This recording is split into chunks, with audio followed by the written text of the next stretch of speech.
So the emphasis here, if you look on page 5, this is where it actually gets important and it's not just sort of technical stuff.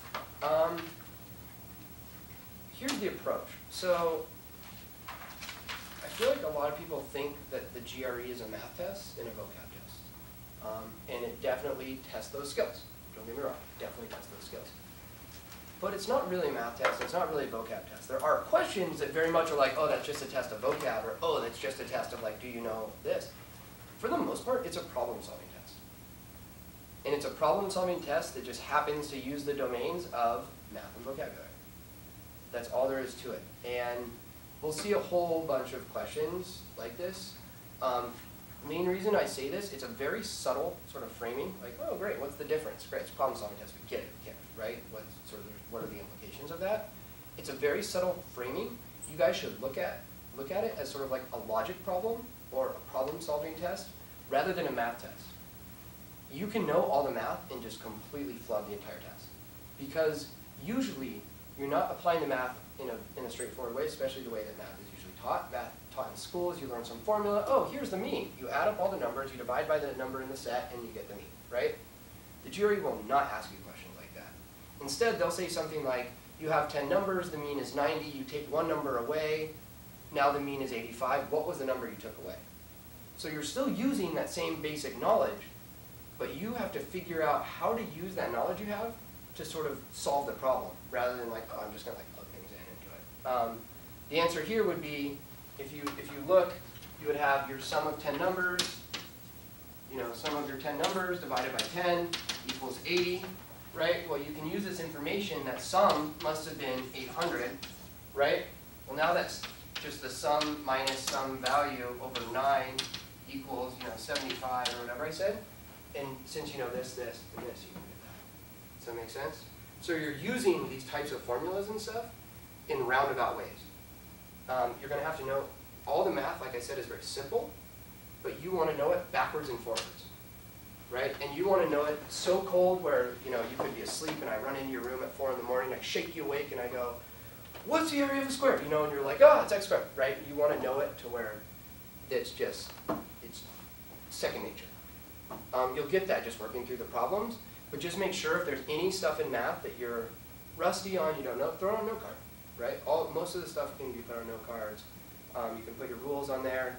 I'm also going to try and show you guys like I said, I'm going to teach you math as conceptually as possible so that you understand the logic behind this stuff, which gives you a lot of flexibility. You're not using some rigid formula to solve the problem, you're understanding sort of like, oh, that's sort of how the pieces fit together, so that when you get some weird situation, you recognize it and say, okay, I'm going to use that formula, but I'm not going to use it in a straightforward way, I'm going to use it backwards, or I'm going to use it in this sort of weird kind of way. The other thing is, especially in the math, a lot of the questions, you have to combine 2 or 3 of your tools, right? So that's not just a math problem, it's sort of like problem solving. Like, how do I fit these 2 tools together to sort of get to the solution? Again, look at it as a problem solving test, and I think that is, it's subtle, but I think it's really important to sort of look at it like that. Same thing with the vocab, or I guess the verbal. People flip out when they don't know words. We're going to go through all kinds of cool techniques for when you guys don't know words. And in fact, I'm pretty sure, here's a great example. Some of the verbal, I don't think you're actually expected to know the word. This is my favorite example of this. And again, the reason I say think of it as a problem-solving test is because then, rather than being like, oh no, I don't know the word, or like, oh, that's not how the mean is used, how do I do that? It's more like, oh, maybe I just need to be clever, right? And we're going to go over a lot of techniques for doing stuff like this. But my favorite example of one of these questions, where I'm pretty sure you're not even expected to know what the word means, is this one. So it's an analogy, numismatist,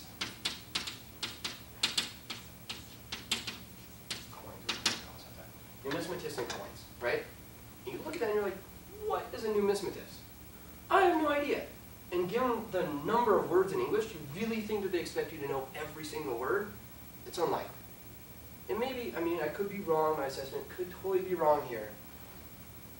But I don't think they actually expected people to know the numismatist, what a numismatist was. I didn't know what a numismatist was.